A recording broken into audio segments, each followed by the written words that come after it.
In this tutorial, I am going to show you how to fix and able to synchronize your user profile information.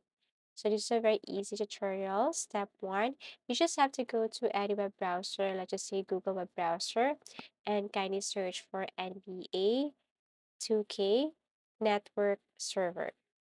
Okay, tap this one. And then here you need to look for the status of this server. If this one is working well, if it's running well, if there are some problems here, and if there is a problem here, what you're going to do is to wait for that and you don't need to do anything else. But as you can see here, everything is okay. So you have to exit this one and proceed to step two.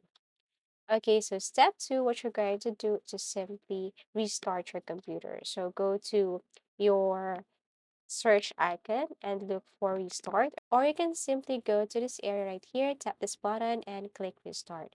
So after you restart your computer, go back to your game and see if the problem is already okay. And then step three, what you're going to do is just simply unplug your router and then unplug your modem. And then after that, you have to plug it again. So by doing this, it will somehow fix the problem. Okay, and step four, last method, you have to make sure that you're connected to your strong internet.